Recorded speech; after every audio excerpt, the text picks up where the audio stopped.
Hello, everyone. Thank you for coming to the Big Ideas session. Today's title of the session is Video Commerce Best Practices. I'm going to start with the elephant in the room. What is video commerce? Video commerce is the software that enables brands and retailers to provide immersive and engaging and shoppable video experiences directly in their stores. Firework is hosting today's session, and Firework is a leader in the video commerce industry. We're working with the top retailers and brands to transform the way they engage with the end consumer. Today, we're very lucky to have with us Jean-Denis and Arianne. The goal of today's session is to provide the best practices through the lens of retail and brand. So I'm very lucky today to have these two professionals with me. Thank you for joining us. And I know everyone here is really interested to be learning from you guys today. So also, audience, thank you for coming and taking part. We're going to have some Q&A at the end, and I encourage everyone to ask questions to these amazing professionals we have up here on stage today. So to kick us off, I'm going to have Arianne introduce herself. Great. Thanks, Billy. Hi, everyone. I'm Arianne Parisi. I am the Global Chief Digital Officer for JD Sports and the JD Group. It's a big brand that if you're from the US, you may not have heard of, but we are a multi-brand athletic specialty retailer. And globally, we are really on track to bring JD to the US. So this is a retailer with UK origins. Globally, we're the biggest retailer of Nike, Adidas, and a lot of kind of fashion-based athletic wear. So my history is having come from within the US business in the sporting goods area, leading the digital business now for the group, and really excited to be on stage to talk about video commerce. Thank you. I'm going to pass over to Jean-Denis. Thanks, Billy. So my name is Jean-Denis Mariani. I've been working more than 25 years in digital and in the beauty industry for the last 10 years through major digital leadership role within L'Oréal, LVMH, and more recently I was the Chief Digital Officer and E-commerce Officer of Coty Group. And now I serve as a Senior Advisor for many brands. Thank you, Jean-Denis. And thank you, Arianne. So just to get us started, I want to set the stage as to why video commerce. The new language of the consumer is video.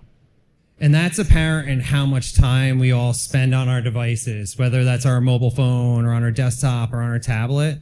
The average consumer is watching about 100 minutes of video online. That's a lot of time that we're interacting with video.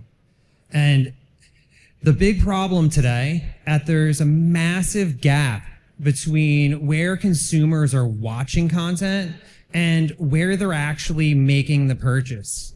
If we look at Black Friday data alone for online sales, less than 1% of those transactions were happening in the social environment.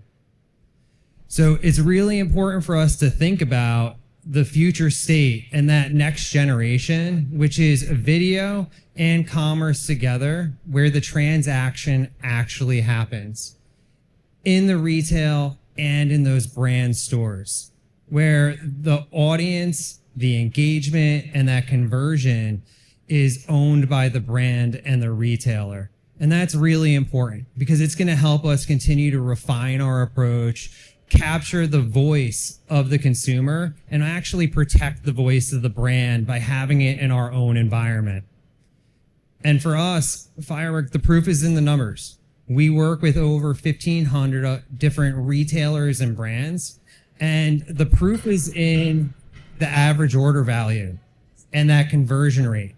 We're seeing it jump off the charts right now, and we're only seeing that trend continue. So now, that's enough from me. Let's learn from these two great professionals we have up here on stage. So, Arianne, first question's to you. What is the role of video commerce for a retailer like JD Sports? Yeah, I think video for us is really about inspiration. If you think about the consumer that we're targeting, it's a really young customer. Our core target is 16 to 24-year-olds. And so, like you said, Billy, they're engaging more on YouTube than they are on TV. They're watching a lot of short form video. And so we want to connect with them on their terms. And I think bringing retail to life digitally, you really have to do that in an inspirational way. And so we've turned to video to start to really drive style inspiration, authenticate the brand, and really kind of engage and differentiate in the space. So that's how we're seeing it play out. And I think right now we're still early in the learning journey to test and understand what application and what execution is really going to work best. But we're finding really, depending on the use case, a lot of different broad ways to inspire. So it's been a lot of fun. JD Sports has had a year of amazing growth across North America and Europe. So can you tell us a little bit about video commerce and how it sets you apart as a retailer when you think about your peers in the retail space? Yeah, I think it's, like I said, it's about inspiration. It's about the presentation of kind of our unique brand proposition. Obviously, we're a multi-branded retailer. Customers can find products in a lot of different locations. And so the reason they come to us is because we have a style authority. And so video is one of the ways that we can, kind of extend our influence, extend our reach, authenticate these brands, and really present this product through a lens that's unique. And you can't really do that with static content in the way you can with video. So that's where we've seen it be really differentiating. Thank you. Jean-Denis, as we think through the lens of a brand, how do brands and how should brands be approaching video commerce? What role does video commerce play for them? I would say that for brands, it's definitely a game changer. Video commerce provides a new dynamic and interactive way to engage with your consumer, to drive sales, and to elevate the brand equity. We have to keep in mind that our customer, they consume more than 300 feet of content per day. 300 feet by content a day. And so, as a brand, how do you stand out from the crowd? This is a sensitive question. And when we look at the behavior of the Gen Z, they are used to TikTok format now and to YouTube. So they are used to video assets. So you could imagine that then when they join your .com, for example, and they just see static asset and picture, you're losing a tremendous opportunity to engage and to drive sales. So the question is to how to embrace drastically and quickly video commerce, because definitely video is overpassing picture. Thank you, Jean-Denis. One of the questions I'm sure our audience has is, how does JD Sports approach content, right? Like, what is the right type of content in your eyes, right? How are you going about that today? Well, I think you have to really think about the strategic intent of where your content is showing up, right? And so it's what is fit for purpose based on where you are in the user journey and what is the customer potentially looking for. Is it research? Is it inspiration? Is it fit? Is it style? Is it to hear from an influencer, right? So is it fit for purpose against whatever location you're intending to put that content? I think for us and for a lot of retailers, it's a really intimidating proposition. You hear video content, video commerce, you think we don't have the infrastructure for that. Like, how do you even get to the line on it? And so I think the answer for us was really starting small with a really specific use case and saying, hey, we have a hypothesis against this, and testing and learning in that way, and then building from there. Thank you. And Jean-Denis, in past conversation, you had mentioned content as both a challenge and an opportunity for a brand. Can you elaborate on that a little bit for us? Oh, I'm sure that many of you have already this, let's say, bad experience of dealing with content creation within your company. It's a very sensitive topic because obviously it requires a lot of budget. And it's always very complex to make our leaders understand that we need more and more budget to create content. But at the end, content is at the core of any interaction brands have with their consumer. So it's very, very important. So obviously, I will say that the best way to avoid emotional debates internally, etc., is to focus on content that engage, and focus on content that drive sales. And probably the best way also to move forward is to be extremely rational and pragmatic using data-driven approach. So the way we were working internally on many of the brands I've been dealing with is that making a pilot, a POC, looking at the rationale and the KPIs and demonstrate that it works and then scale it.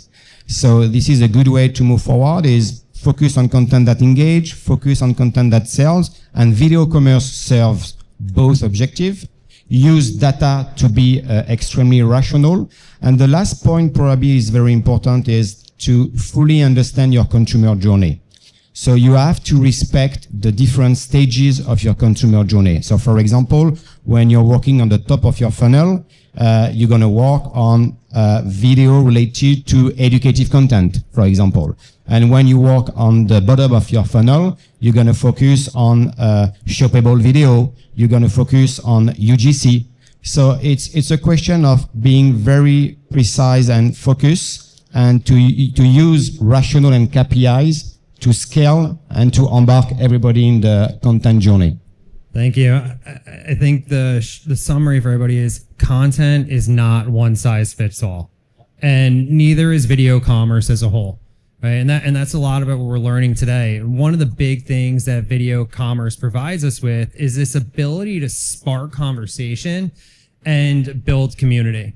So, Arianne, JD Sports started with short video placements with Nike. But as we go into more community building and conversational commerce, can you tell me what's next for JD Sports? What avenue you're going down? Yeah, I would say we started with what was accessible and easy for us, right? We started with injecting content onto the PDP, thinking a little bit more about shorter form content, right? And what's ahead for us now that we've kind of tested and learned and seen that proposition work is moving into more of the long form, more of the live Q&A, digital showrooms to really start to showcase, the full assortment, breadth, and the styling of that. So it's exciting to kind of see the spark and then to be able to say, okay, great. Now we can lean forward and start to invest more in that content creation. Whereas before it was really just the shorter form was an easy kind of way to step into it.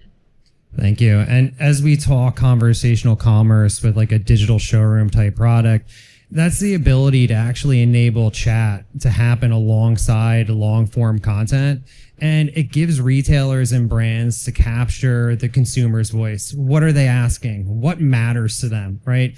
These used to be things that were limited to the physical store, and it happened at a sales associate level, not necessarily at a level where we can really ingest that feedback and change our ways to deepen our engagement with consumers. So Jean-Denis, from the brand side, one-to-one video commerce has picked up, right, in terms of one-to-one video clienteling. And even outside of beauty, we're seeing companies like DeLonghi enable this to talk about their very complex products.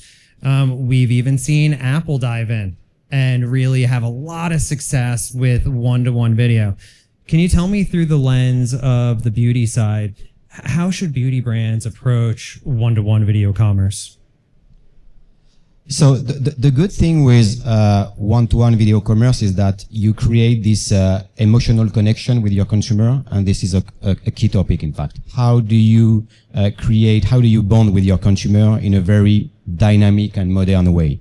Obviously, it's about personalization. So I have a great experience of a fashion company. I'm a customer with this company, and regularly we have this one-to-one video commerce, when the sales representative, knowing all my preferences, my behaviors, my historical purchasing, etc., just showcase me with the collection that could be appealing for me, etc. So it's about personalization. It's about adding clarity.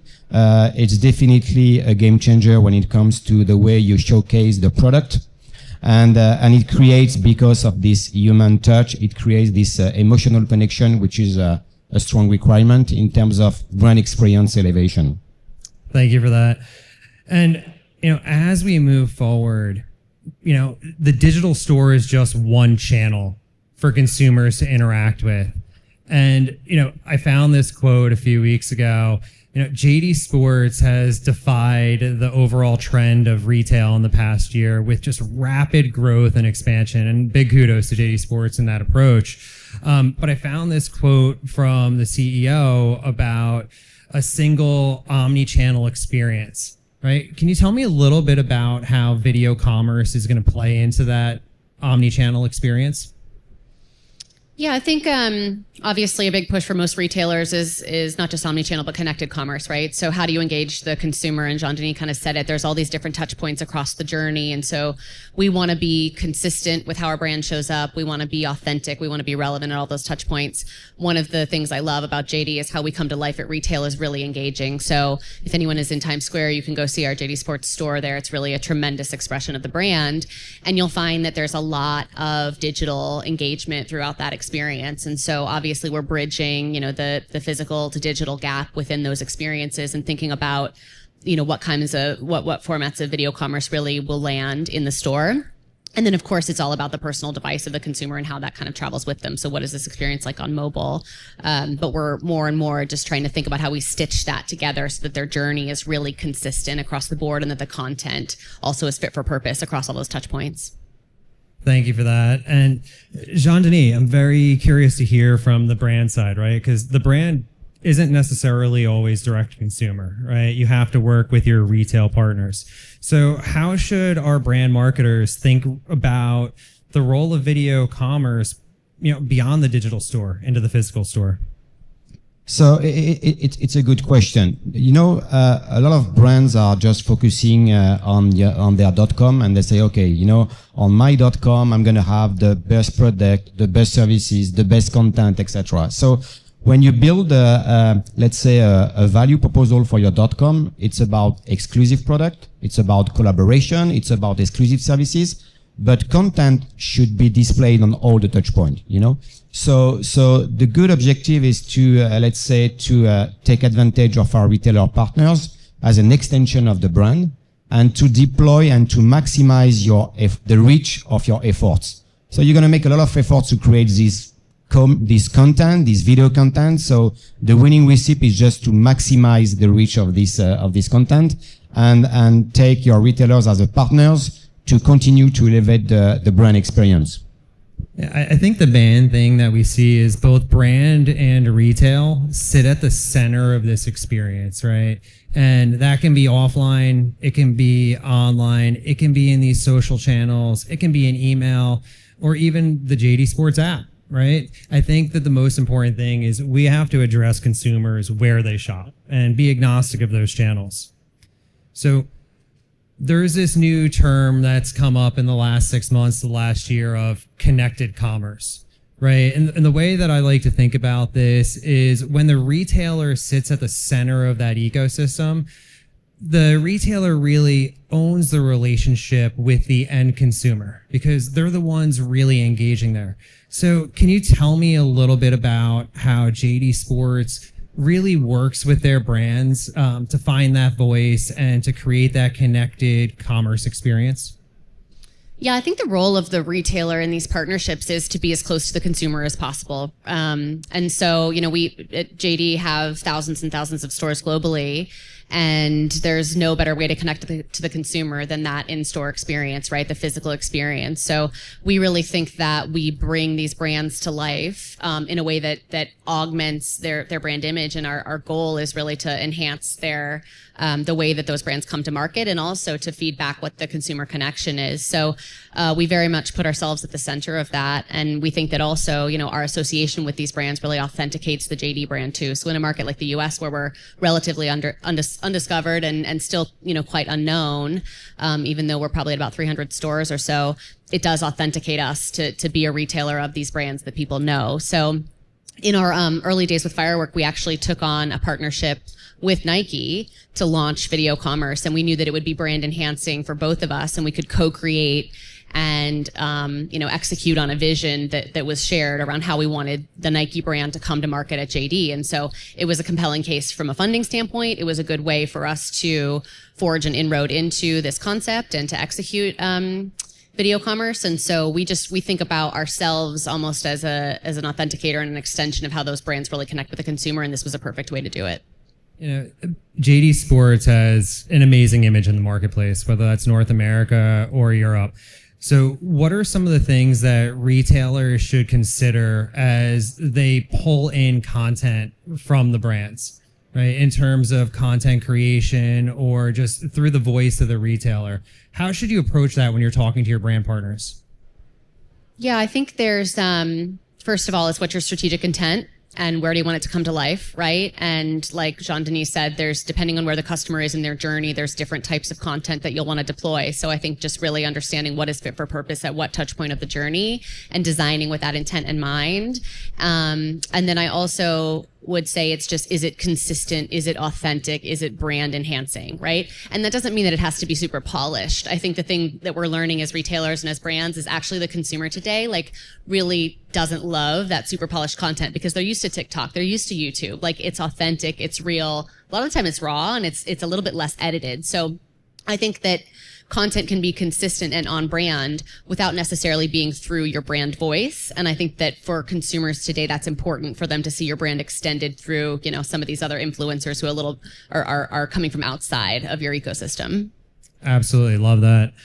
Jean-Denis, from the brand side, I mean, your brands that you've worked for have worked with a number of different retailers. So understanding that each retailer is different, from the brand side, how should brands think about approaching their retail partners to try to push some of these emerging and engaging experiences? So as a brand, what we expect from our partners, retailers, is to go beyond simply a fact of selling our product. So as I said, these retailers are an extension of our brand, definitely, and they are part of the consumer journey. So they are part of the brand experience delivered. So I think there is, let's say, two keywords on that. The first one is consistency, is brand consistency. If you just focus on your direct channel to build a brand, it's done, because we live in an omnichannel world, obviously. And so you have to be sure that you are consistent on all the touch points, including your retailer partner. The second topic is to provide this, let's say, frictionless experience. And so what we expect from our retailers and our partners is to leverage video content, to leverage influence marketing, to leverage user-generating content. And I know that this one is a sensitive one because a lot of brands are afraid about UGC because they say, oh, it's not qualitative enough. It will not serve our brand equity elevation, etc. But by saying that, in fact, it's a lack of consumer centricity mindset. If you're consumer centric, you're looking for authenticity. Consumers are looking for authenticity. That's why all of us, we are looking at the ratings and the reviews and the customer testimonial, because probably the trust is even stronger with our peers. So definitely UGC, when it comes to content and video content, is a winning recipe. I think the key word I just picked up on in both answers is authenticity. I think that's what we're going for at the end of the day here, right? If the consumer doesn't see something that's authentic, are they going to trust it? Is it going to be something that's going to drive them to make the purchase? So there's been a lot of buzz about AI, right? AI is a hot topic right now, and especially within video commerce.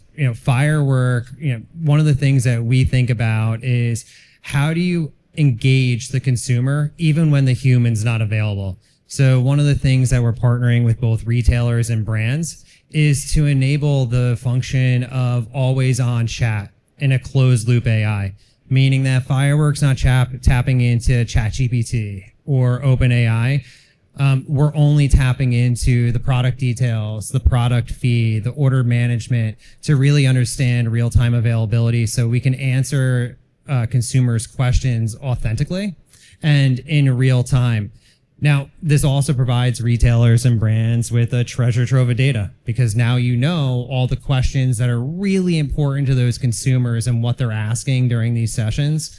So, quick question from the retail side. How can retailers use that conversational data? How can they really think about where to go next based on what they're learning?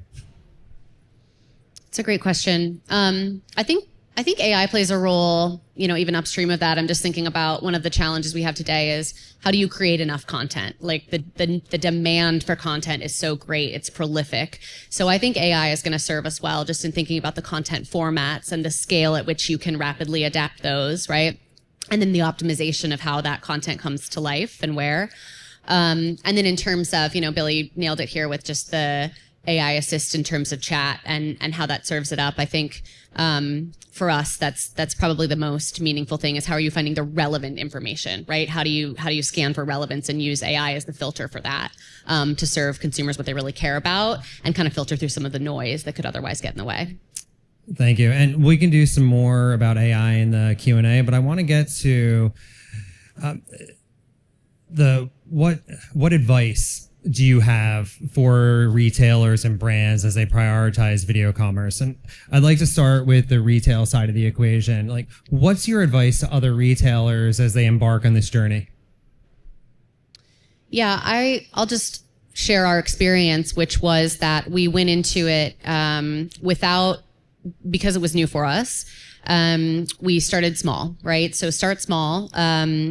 I think looking for co-funding is a great way to do it. And, the conversation that we're having here is the role of retail is to bring these brands to market in an authentic and inspired way. So think about creating content together that does just that. And I think ultimately we have seen revenue upside, but we didn't go into it having a massive expectation of revenue because we weren't sure, that was necessarily the measure of success. So I think we had an openness to just test and learn and understand and invest in a smaller way so that we could start to build our hypothesis, right? We didn't have like the full end-to-end use case plan. We just knew that we could kind of dip our toe in it. But I think, the opportunity is really for retailers and brands to work together. That's what got us to the line is we looked at the landscape of our big brands and created a proposition that we thought was brand enhancing for both of us. And that partnership really is what fueled this forward. So I would look to that as a start and then scale from there. I gotta say, the way that the JD team broke down the silos to really address bringing video commerce to market was something I haven't seen in any other retail environment. So I appreciate your response there. Jean-Denis, I would love to hear from your perspective, like for our brand marketers out there, what's the advice you have for them as they prioritize video commerce? So the first advice I will give is probably to continue to be consumer centric. I know that it's tough to make it happen internally within your different companies, but let's continue to be consumer centric and go with the flow. I mean that we have to meet with our customer expectations. They are looking for video assets.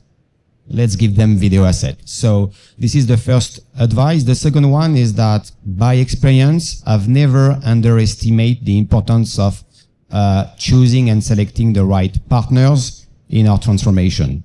And I have bad experiences, and I had good experiences. I know now that it's very important to select the right partners to operate and to support you in this transformation.